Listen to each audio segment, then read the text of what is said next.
I am a Mac Mini user. When leaving a computer in an office, cell phone cannot fulfill my needs. Without television and computer, cell phone is my only choice. Moreover, if there's some urgent work needs to be done, then I'll be switching apps on phone like I'm crazy. So, I think I need a tablet.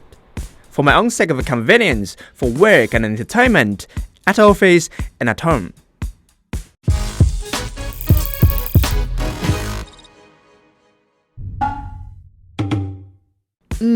Since the iPad is too much over my budget, a $350 OPPO Pad plus its $89 keyboard is the choice I made. At the front is the 16:10 2K display, and it's system like a larger version of front end. It shares the same UI design, but from a small flexible screen to a large hard tablet, that feels like everything's bigger and open. But at the back, it is more like a boxer underwear. The colorful, reflecting OPPO logo, accompanied by the humped camera, it looks too garish. Luckily, the keyboard blocks everything. Its acceptable size allows you to carry without bag, which met my first requirement. Anytime, anywhere, text input. Like my daily work, which is replying messages, browsing web, takes some notes, write some scripts, are all based on that. And this panel with the keyboard can largely expand the text room, so I can switch my limited working location from office to a dedicated small shop, or alongside of windy shore, to wherever the inspiration is. Different environment, different mood, that offers a better working state. I use Ding app to communicate with my colleagues and WeChat for friends. Now, I can use both of them at the same time on this. One stone, two birds. Hand over some works while searching article on website or reply message. This is indeed different feeling with switching apps on phone. Since it is so portable, I decided to put it in a bag when I'm out. Connect to hub when I'm free, back on some footage, insert a SD card, then a hard disk, it all works. For some important material, I can back it up on time. As for sharing photos to your friends, it will be done in a minute.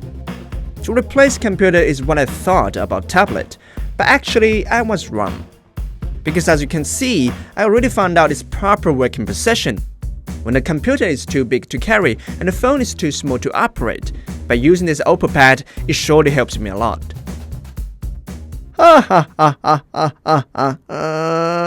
Yes, all you can saw is what OPPO Pad can absolutely do, but none of them are perfectly done. Let's back to this keyboard for example. Nice key distribution, feels a bit hard, but after I texted, then pressed the space, there's no response. I found out the reason by trying several times. You have to press the middle. If you're pressing the edge like the way I do, it will not respond. A good posture of typing is important, but this only offers one angle. I can't put it too high or too low, cause that's not fat friendly. Because of its unchangeable angle, I can only adjust myself. Besides, who can see it clearly under sunlight? I'd better to set down properly with a good height. Now, I'm good. There's no contactors on keyboard. Instead, it uses Bluetooth to connect. Therefore, the pad cannot power the keyboard or check the battery state. For charging, you need another cable, and check the battery life through a tiny light. But how much exactly left? No idea. If it run out of power all of a sudden and you got no charger, I got a solution. But using pad to charge keyboard is a bit ridiculous. You know what? I won't use it to type for long. Oops, the keyboard cannot be closed. So the screen on and off, when held on the hand, you can clearly feel that they are rubbing each other. Who knows which one will break first? Now let's move on to daily replying. What was I saying before? Using both Ding and WeChat at the same time. The ideas which occurs when chatting with friends, are good products, these things I want to share instantly inside my colleagues group.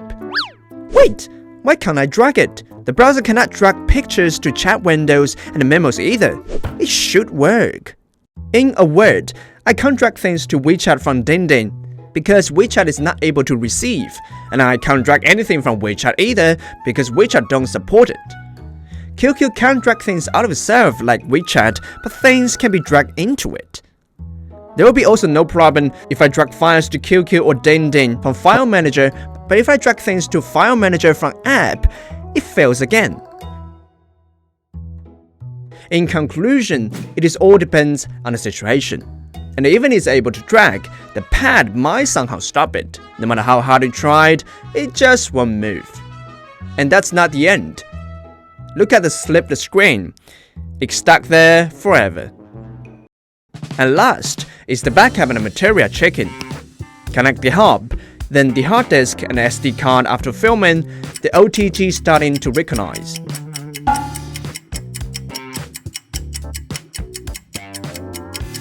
Finally, it's done.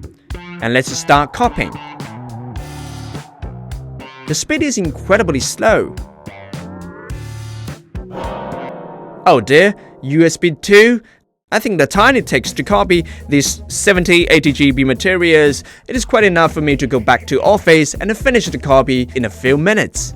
As for replaying footage, because of the USB 2, if you read directly through the card, it will be so lucky. If you copy it into Pad then replay, for the high quality footage, it's still laggy.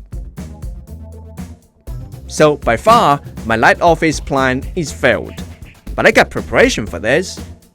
Entertaining myself after work, the 2K 120Hz display, nobody will deny that it's good to look at. By changing the using positioning, it seems not much to worry about. And I will be replying message on phone again, because the time when I receive message, I'm probably watching video. I don't want to quit or block the video. As for slipped screen, there aren't many opportunities to use it. Full screen is the best for watching. And I don't recommend to watch video like this way, but if you insist, don't say I didn't warn you.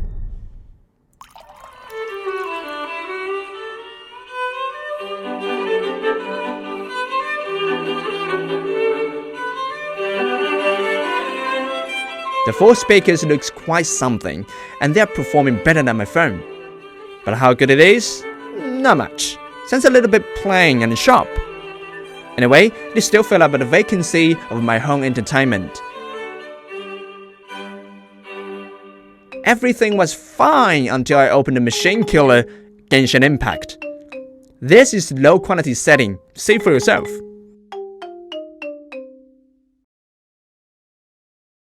Clearly, this is too tough for it. So, is it goodbye or goodbye?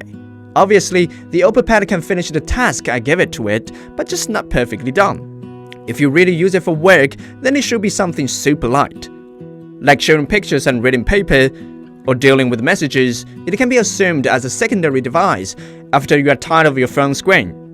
When using it as an entertaining tablet, things come better. But the slit on the frame, the poor quality buttons, the paint which fades shortly, the spacebar which is not responding, and its game performance turned everything worse again. Although inside its own OPPO ecosystem, it was able to transfer files, instant connection with the OPPO earphones, and OPPO multi-screen interconnection, but it still needs third-party app like Handshaker to wireless transfer with computer. Opening a new app in suspended state, the suspended app will be forced into backstage. And the Android apps still need optimized on tablet. Parallel window is a transiting way to achieve it, but not the destination. Things like click on the left and type on right, it is still very disunited. This is not just the problem of the OPPO Pad, but also for every Android tablet.